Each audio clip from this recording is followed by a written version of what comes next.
Brought to you by V-Guard, co-powered by Sensodyne ও ভিমল বলো কথা কেশরী। Associate sponsor UltraTech cement. সরাসরি চলে যাব, প্রধানমন্ত্রী নরেন্দ্র মোদী রয়েছেন সঙ্গে।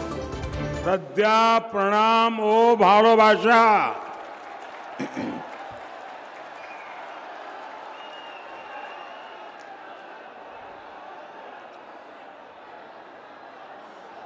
आज भी यहां इतनी बड़ी संख्या में आप सब हमें आशीर्वाद देने आए हैं। माताएं बहनें भी बहुत बड़ी संख्या में आई हैं। इस समय तो घर में माताओं बहनों को बहुत काम रहता है, खाना पकाना, घर के काम करना, ये सब छोड़ के इतनी बड़ी तादाद में आप आए हैं। ऐसा लग रहा है ये मेरा परिवार। आज मुझे उनके दर्शन करने का अवसर मिला है। साथियों, मुझे देश ने इतना आशीर्वाद दिया है, आप सबने मुझे इतना आशीर्वाद दिया है, शायद कोई इंसान अपने जीवन में ऐसी कल्पना तक नहीं कर सकता है, शायद दुनिया में कोई इंसान कल्पना नहीं कर सकता है कि ईश्वर रूपी जनता जनार्दन इतने आशीर्वाद बरसाएं और लगातार बरसाएं और सालों साल ये आशीर्वाद बढ़ता ही जाए, बढ़ता ही जाए, बढ़ता ही जाए। जीवन में इससे बड़ा संतोष क्या होता है। मेरे प्यारे देशवासियों, आप भी जानते हैं, अगर पद की लालसा हो, प्रतिष्ठा की लालसा हो, पीएम पद की लालसा हो, तो एक बार इंसान पीएम के शपथ ले ले, फिर उसके जीवन में वो ऊंचाई तो प्राप्त हो ही जाती है, इतिहास में नाम दर्ज हो ही जाता है। तो फिर लोगों को लगता है कि मोदी जी दो बार एमपी रहे, पीएम रहे, दुनिया में इतना नाम हो गया। अरे कभी तो आराम करो। लेकिन मेरे देशवासियों, मैं मौज करने के लिए पैदा नहीं हुआ। मैं खुद के लिए जीना नहीं चाहता हूं। मैं तो आप सबकी चरण रज माथे पर चढ़ाकर आपकी सेवा का संकल्प लेकर ये महान भारत माता के 140 करोड़ देशवासियों की सेवा करने के लिए निकला हूं।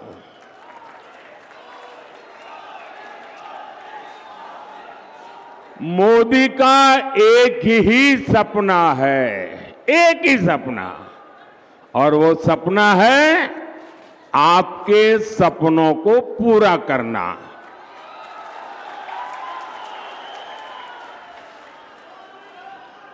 मुझे ज्यादा से ज्यादा आशीर्वाद चाहिए ताकि मैं ज्यादा से ज्यादा आपकी सेवा कर सकूं, ज्यादा से ज्यादा देश की सेवा कर सकूं। और आप तो जानते हैं मेरे पास है क्या, न आगे कुछ है न पीछे कुछ है, नहीं मुझे किसी के नाम कुछ करके जाना है। मेरे लिए तो आप ही मेरी परिवारजन है। मेरा भारत मेरा परिवार। अगर मेरा कोई वारिस है तो ये मेरे देश के हर परिवार के बच्चे मेरे वारिस हैं। मैं उनके लिए कुछ छोड़ के जाना चाहूंगा।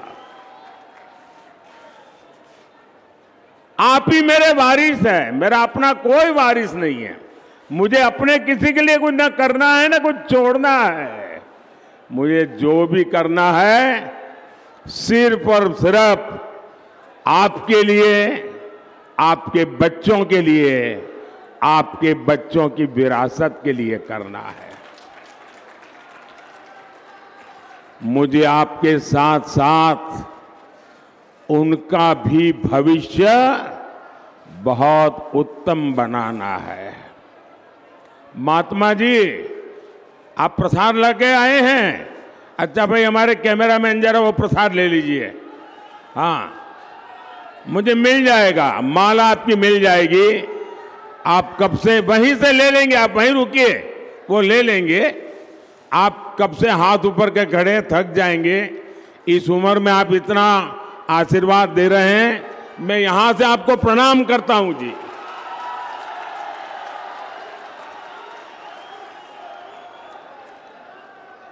भाइयों और बहनों, मोदी विकसित भारत बनाने के लिए, आत्मनिर्भर भारत बनाने के लिए दिन रात एक किए हुए हैं। आखिर क्यों? ये मैं अपने लिए नहीं कर रहा हूं, मैं अपनों के लिए कर रहा हूं। और मेरे अपने मतलब मेरा भारत मेरा परिवार। आपके सपनों के लिए संकल्प लेकर के जी रहा हूं। मेरे प्यारे भाई बहन, जब मैं गरीबी देखता हूं, जब मैं आपकी परेशानियां देखता हूं, तो मेरी छटपटाहट बहुत बढ़ जाती है। मैं और ज्यादा बेचैन हो जाता हूं, क्योंकि मेरे लिए जब मैं सब देखता हूं तो मुझे मेरे जीवन के वो दिन याद आ जाते हैं। क्योंकि मैंने बचपन में यही देखा है, मेरे आसपास भी यही देखा, परिवार में भी यही देखा। जिंदगी जीने के लिए परिवार के लोगों को कितनी मशक्कत करनी पड़ती है, कितना जूझना पड़ता है, वो मैंने देखा है, जिया है। लेकिन मैं नहीं चाहता कि अब एक भी भारतीय ऐसी गरीबी में जीने के लिए मजबूर हो। मेरा भारत मेरा परिवार अब गरीबी की जिंदगी नहीं जिएगा।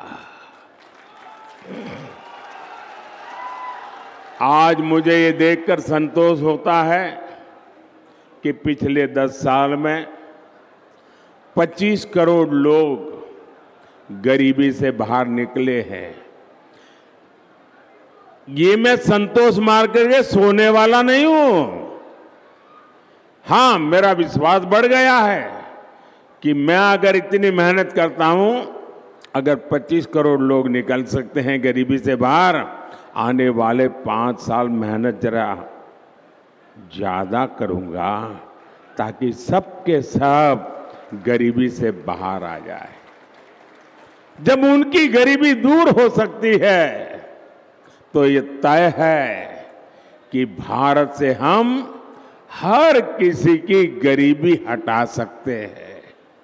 इसलिए मैं जी तोड़ मेहनत कर रहा हूं। और मैंने देखा है कि मेरी मेहनत में रंग भर दिया है मेरे देश के गरीबों ने। मेरी मेहनत को नई ताकत दी है मेरे देश के गरीबों ने। क्योंकि जब मैंने उनको कहा कि मैं आपको हथियार दूंगा, मैं आपको अवसर दूंगा। आपकी मेहनत गरीबी को परास्त करेगी और उन्होंने मेरे साथ कदम से कदम मिलाकर के चल दिए और 25 करोड़ लोग गरीबी को ध्वस्त कर करके बाहर निकल आए। और इसलिए इस सफलता में उन गरीबों का सबसे बड़ा योगदान है जो मेरी बात मान करके मेरे साथ मेहनत के लिए आगे आए। और जब मैं उनको कहता था कि आप पहले इतनी मेहनत करते तो नहीं, बोले साहब आपको देखते हैं ना, इसलिए हमको लगता है कि आप हमारे लिए इतनी मेहनत करते हैं तो हमें हमारे लिए और ज्यादा करनी चाहिए। और इसलिए एक प्रकार से हर किसी को मेहनत का चेप लग गया और हर कोई मेहनत करने लग गया तो गरीबी जाने लगी। भाइयों, मैं जानता हूं कि भारत विकसित होगा तो उसका लाभ हमारे देश के प्रत्येक नागरिक को होने वाला है, आपको होने वाला है। भारत विकसित होगा तो हर भारतीय की आय बढ़ेगी और जब हर भारतीय की आय बढ़ेगी तो मेरे बंगाल के लोगों की भी आय बढ़ेगी, मेरे दुर्गापुर के लोगों की आय बढ़ेगी। हमारे दिलीप जी इतनी मेहनत कर रहे हैं, यहां तो वर्धमान में और ज्यादा बढ़ेगी। मैं चाहता हूं धान के कटोरे के रूप में वर्धमान की फिर से जय जयकार हो। मैं चाहता हूं इंडस्ट्रियल सिटी के रूप में दुर्गापुर की पहचान देश में ही नहीं दुनिया में सशक्त हो। साथियों, बीते 10 साल में महिला स्वयं सहायता समूहों से 10 करोड़ महिलाएं जुड़ी हैं। मोदी ने इन्हें लाखों करोड़ रुपए की मदद दी है। आज ये स्वयं सहायता समूह अपना व्यापार कारोबार फैला रहे हैं। मोदी ने इन समूहों की 3 करोड़ बहनों को लखपति दीदी बनाने की गारंटी दी है। मोदी गांव देहात की अपनी बहनों को ड्रोन पायलट बनाने में भी जुटा है। इतना कुछ मैं क्यों कर रहा हूं? ताकि मेरी बहनों बेटियों आर्थिक रूप से और सक्षम बने, उनकी आमदनी बढ़े। लेकिन साथियों, ये टीएमसी, ये लेफ्ट और ये कांग्रेस वाले कर क्या रहे हैं? ये दिन रात क्या कर रहे हैं? मोदी का सिर लाठी मारकर फोड़ देंगे। ये कहते हैं मोदी को गोली मार दो। लेकिन मैं भी डरने वालों में से नहीं हूं। और ये नामदार लोग समझ लें, कामदार कभी डरते नहीं हैं। ये नामदार लोग समझ लें, गरीब ने कभी डर करके जिंदगी जी नहीं है। और मैं गरीबी से निकला हूं तो डरना तो मेरी डिक्शनरी में ही नहीं है। और हम गरीब लोग जीत के बड़े पक्के होते हैं। एक बार ठान लिया मतलब ठान लिया। मैंने भी ठान लिया है, जितनी नफरत मुझसे करोगे, जितनी गालियां मुझे दोगे, मैं उससे ज्यादा देशवासियों की सेवा करूंगा। साथियों, लेफ्ट और कांग्रेस और टीएम के पास विकास का विजन ही नहीं है। लेफ्ट, कांग्रेस और टीएमसी किसी राज्य का क्या हाल कर सकती है, ये आप लोग अच्छी तरह जानते हैं। ये बगल में त्रिपुरा लेफ्ट वालों ने तबाह करके रखा था। 35 साल राज किया और पिछले 5 साल में बीजेपी ने पूरे त्रिपुरा की जिंदगी बदल दी दोस्तों। लेपाले गए तो विकास का सूरज उगने लगा। आपके सामने जीता जाता उदाहरण है। देश का विकास करना ये इनके बस की बात नहीं है। इन्हें बस एक ही काम आता है, वोट के लिए समाज को बांटो, देश को बांटो। मैंने कल टीवी पर देखा, यहां बंगाल में टीएमसी के एक एमएलए ने सरेआम धमकी दी। वो कह रहे थे कि हिंदुओं को 2 घंटे में भागीरथी में बहा देंगे। ये कौन सी भाषा है भाई? ये कौन सा पॉलिटिकल कल्चर है? हिंदुओं को बहा दोगे? वाकई क्या हालत हो गई है? बंगाल में हिंदुओं के साथ क्या हो रहा है?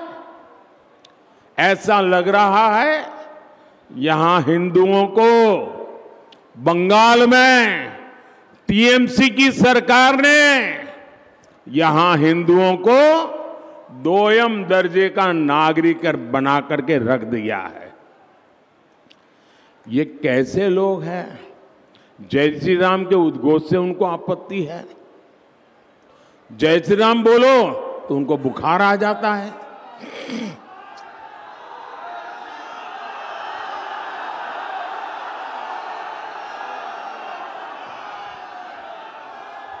इनको राम मंदिर के निर्माण से आपत्ति है। इन लोगों को रामनवमी की शोभा यात्रा से आपत्ति है। मैं आज पूछना चाहता हूं टीएमसी सरकार से, यहां संदेश खाली में हमारी बहनों के साथ, हमारी दलित बहनों के साथ इतना बड़ा अपराध हुआ, पूरा देश कार्रवाई की मांग करता रहा, टीएमसी उसके गुनहगार को बचाती रही। क्या सिर्फ इसलिए क्योंकि उस गुनहगार का नाम शाहजहां शेख था? भाइयों बहनों, कल जब मैं एयरपोर्ट पर उतरा तो एयरपोर्ट पे अपने कुछ कार्यकर्ता मुझे आए थे, मिलना हुआ, उनसे बातें हो रही, तो उन्होंने मुझे एक गाना सुनाया, एक गीत दिया। संदेश खाली की बेटियों ने, वो कोई संगीतकार लोग नहीं है, वो कवि लोग नहीं है, वहां पर मजदूरी करने वाली बहनें, ऐसी बहनें टेबल थपथपाकर कर संदेश खाली की मुसीबतों का एक गीत गा रही थी। वो गीत मैंने सुना, बंगाली में गीत है, लेकिन मैं अपने आंसू रोक नहीं पाया। मैं तो हर बंगाली को कहूंगा को संदेश खाली की उस बहनों का गीत जरूर सुने। इतना भाव विभोर करने वाला वो गीत है, यानी जो बंगाली नहीं है वो भी समझ जाएगा। और मैं उन 3-4 बेटियां जो गा रही है ना, उनको मैं बहुत बधाई देता हूं कि उन्होंने किस प्रकार से अपनी बात को पहुंचाया है। साथियों, ये टीएमसी तुष्टीकरण में लगी हुई है। आप मुझे बताइए, क्या वोट बैंक इंसान से भी बड़ा हो सकता है क्या? क्या ये तुष्टीकरण मानव धर्म से भी बड़ा हो सकता है क्या? साथियों, अब एक नया बात लेकर के आए हैं वोट के भूखे लोग। अब 2 चरण में उनकी दुनिया डूब चुकी, तो खुलेआम एक नया खेल लेकर के आए हैं। और पढ़े लिखे कांग्रेस का खासम खास परिवार उसका प्रवक्ता है, अब ये कहते हैं मोदी के खिलाफ वोट जिहाद करो। जिहाद क्या होता है ये हमारे देश के लोग भली भांति जानते हैं। हमारे देश में दशकों से ये वोट जिहाद का खेल पर्दे के पीछे चलता था, चुपचाप चलता था। पहली बार वो इतने हताश और निराश हो चुके हैं कि खुलेआम अब वोट जिहाद की सार्वजनिक माइक पर घोषणा कर रहे हैं। इसलिए वोट जिहाद की इस अपील पर कांग्रेस का शाही परिवार चुप है। यहां टीएमसी का परिवार चुप है, लेफ्ट का परिवार चुप है। यानी कांग्रेस हो, लेफ्ट हो, टीएमसी हो, ये इंडी अलायंस के जो भी चट्टे बट्टे हैं सारे के सारे वोट जिहाद से सहमत है। जो लोग वोट जिहाद करने वाले हैं, क्या आप उनको उत्तर देंगे कि नहीं देंगे? उत्तर देंगे कि नहीं देंगे? कैसे उत्तर देंगे? कैसे उत्तर देंगे? पूरी ताकत से वोट करके उत्तर देंगे और हम हमारा वोट देश के लिए देंगे। हम प्रतिक्रिया नहीं करते हैं, हम विकसित भारत के लिए वोट करेंगे। आपनी देशेर नामे, আপনি দেশের নামে ভোট করুন, विकसित भारतेर जन्नो भोट करुन। साथियों, टीएमसी हो, कांग्रेस हो या लेफ्ट हो, ये जो इंडी अलायंस है ये अपने वोट बैंक के हितों के लिए कुछ भी कर सकते हैं। आप देखिए, कांग्रेस के नेता घोषणा कर रहे हैं कि आपके मकान, आपकी दुकान, आपके खेत, बहनों के गहने, सबका एक्सरे करेंगे। बताइए, आपके लॉकर का एक्सरे होगा, आपके घर में क्या पड़ा हो इसका एक्सरे होगा, आपकी दुकान में क्या है एक्सरे होगा, आपके पास क्या कमाई हुई है उसका एक्सरे करेंगे। ये लोग आपकी कमाई का एक हिस्सा जब्त करेंगे और फिर अपनी ये जिहाद वोट बैंक वाली खास वोट बैंक है ना, उनको वो देना चाहते हैं। क्या आप अपनी संपत्ति लूटने देंगे? आप अपने गहने लूटने देंगे? आप अपना मंगलसूत्र छीनने देंगे? क्या टीएमसी और लेफ्ट ने कांग्रेस के इस खतरनाक खेल का विरोध किया क्या? क्योंकि इन सब का पर्दे के पीछे एक ही एजेंडा है। साथियों, हमारे संविधान की मूल भावना है कि भारत में धर्म के आधार पर आरक्षण नहीं दिया जाएगा। ये निर्णय संविधान सभा ने बहुत सोच विचार कर किया था। बाबा साहब आंबेडकर ने भी जीवन भर धर्म के आधार पर आरक्षण के खिलाफ बहुत कुछ कहा है, लेकिन कांग्रेस देश में धर्म के आधार पर आरक्षण देने की साजिश कर रही है। ये एससी, एसटी, ओबीसी के हक का आरक्षण उनसे छीन करके अपने खास वोट बैंक, जिहादी वोट जहां से मिलने वाला है, उनको देने के लिए संविधान बदलना चाहते हैं। मैंने सोचा कांग्रेस इतना पागलपन क्यों है उसके विषय में। तो मैंने कुछ लोगों को पूछा, मैंने कहा भाई क्या ये क्यों ऐसा कर रहे हैं। बोले उनका सीधा सीधा हिसाब है कि वो अब दलितों को, आदिवासियों को और ओबीसी उनको जबरदस्त सजा करना चाहते हैं। मैंने कहा दलित, आदिवासी और ओबीसी को सजा क्यों? बोले सजा इसलिए करना चाहते हैं कि मोदी आज जो बैठा है ना, उसका कारण अब दलित मोदी को वोट देता है, आदिवासी मोदी को वोट देता है, ओबीसी मोदी को वोट देता है।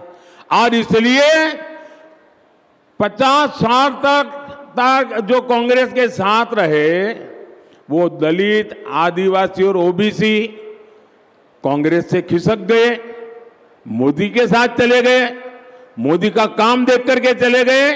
तो अब उनको लगता है कि अब दलितों को, आदिवासियों को और ओबीसी को सजा करे, और उनके पास जो सबसे बड़ा हथियार है आरक्षण का, वो लूट लें और मुसलमानों को खुश करें, धर्म के आधार पर ये आरक्षण उनको दे दें ताकि उनकी वोट बैंक की राजनीति चलती रहे।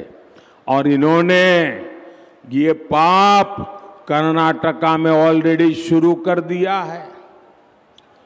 टीएमसी लेफ्ट इतने बड़े भयंकर पाप में भी चुप है।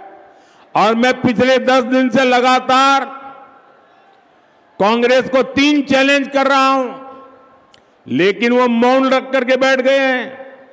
मेरा पहला चैलेंज है कि कांग्रेस और इंडी गठबंधन वाले देश को लिखित में विश्वास दें कि वे धर्म के आधार पर आरक्षण में, संविधान में कोई भी परिवर्तन नहीं करेंगे। दूसरा मेरा चैलेंज है, ये लिखित में देश को वादा करें कि एससी, एसटी, ओबीसी का आरक्षण छीनकर धर्म के आधार पर किसी को भी नहीं बांटेंगे। मेरा तीसरा चैलेंज है, वो लिखित में दे, जहां इनकी राज्य सरकारें हैं वहां ओबीसी का कोटा काट करके धर्म के आधार पर मुसलमानों को आरक्षण नहीं दिया जाएगा। मेरी 3 साफ साफ मांग है भाई, मेरी चुनौती है उनको, मेरी चैलेंज है। 10 दिन हो गए, मुंह पे ताला लगा करके बैठ गए हैं और पैर कांपने लगे हैं, जवाब क्या दें। और इसलिए देश के हर एससी, एसटी, ओबीसी को ये इंडी गठबंधन के इरादों से सावधान रहना है। ये आपको सजा देने के मूड में है, आपके पास जो है वो लूटने के मूड में है। साथियों, मोदी जिंदा है ना, तब तक मैं लूटने नहीं दूंगा। मेरे दलित, आदिवासी, ओबीसी भाई मुझ पे विश्वास करें, मोदी जिंदा है, वो आपका हक की एक भी चीज लूटने नहीं देंगे। साथियों, बंगाल साक्षी है कि कांग्रेस ने धर्म के आधार पर देश को विभाजन किया था। पड़ोसी देशों में जो हिंदू, बौद्ध, जैन, ईसाई, पारसी, ये सारे अल्पसंख्यक वहाँ पर रहते थे, तब उनको संरक्षण देने का वादा किया गया था। 1947 में वादा हुआ है। उस वादे को निभाने के लिए आज 75 साल तक काम नहीं हुआ। अब मोदी ने किया, सीएए कानून लाया। इनमें बहुत बड़ी संख्या में मेरे दलित परिवार है, नामशूद्र परिवार है, संथाल परिवार है, जिनके साथ वहाँ जुल्म हुआ, वो यहाँ आने के लिए मजबूर हुए, लेकिन टीएमसी, लेफ्ट और कांग्रेस ये पूरा इंडी गठबंधन सीएए को खत्म करने की घोषणा कर रहे हैं। आप सावधान रहिए, ये अपने वोट बैंक को खुश करने के लिए किसी भी हद तक जा सकते हैं। साथियों, मीडिया के कई साथी एक्सपर्ट के साथ अब भी ये अनुमान लगा रहे हैं कि चुनाव कौन जीतेगा। अब ना किसी ओपिनियन पोल की जरूरत है, ना किसी एग्जिट पोल की जरूरत है। मैं उन्हें कब से बता रहा हूं, देश बता रहा है कि भाई रिजल्ट क्लियर है। मैंने तो पहले ही कहा था कि इनकी बड़ी ने, मैंने पार्लियामेंट में कहा था, तब तो चुनाव को 2 महीने की 3 महीने की देर थी। मैंने कहा था इनकी सबसे बड़ी नेता चुनाव लड़ने की हिम्मत नहीं करेगी, वो डर के मारे भाग जाएगी। और वो भाग करके राजस्थान गई और राजस्थान से राज्यसभा में आई, और हुआ भी यही। मैंने पहले ही बता दिया था कि शाहजादे वायनाड में हारने वाले हैं, और हार के डर से जैसे ही वायनाड में मतदान समाप्त होगा वो दूसरी सीट खोजने लग जाएंगे। और अब दूसरी सीट पर भी उनके सारे चेले चपाटे कह रहे थे अमेठी आएंगे, अमेठी आएंगे, लेकिन अमेठी से भी इतना डर गए, इतने डर गए, वहां से भागकर अब रायबरेली में खोज रहे हैं रास्ता। ये लोग घूम घूम कर सबको कहते हैं डरो मत। मैं भी आज उन्हें कहता हूं, और बड़े जी भर के कहता हूं, अरे डरो मत, भागो मत।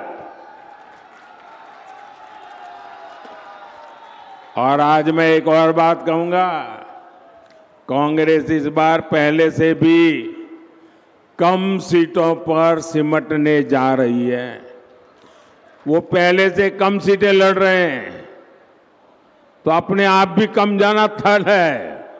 अब देश भी समझ रहा है कि ये लोग चुनाव जीतने के लिए चुनाव नहीं लड़ रहे हैं, ये सिर्फ और सिर्फ देश को बांटने के लिए चुनाव के मैदान का उपयोग कर रहे हैं।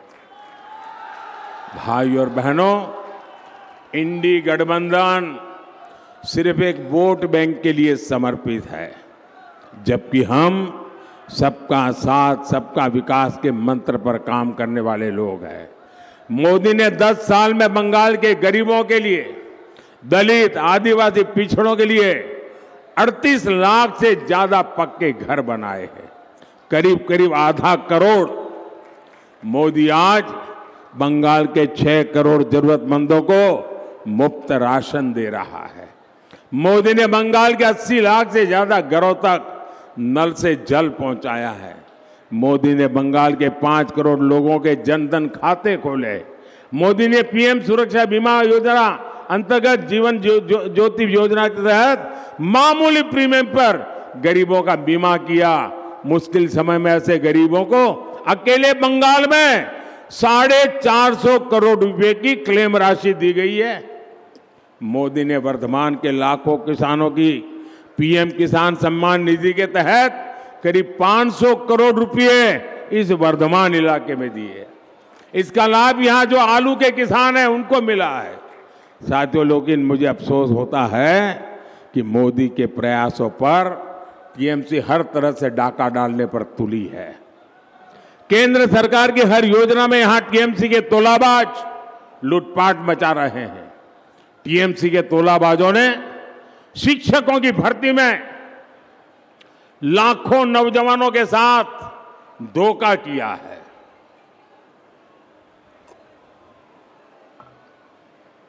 और कैसा भ्रष्टाचार हुआ, वो तो नोटों के बंडल देखे आपने, मशीन थक जाते थे।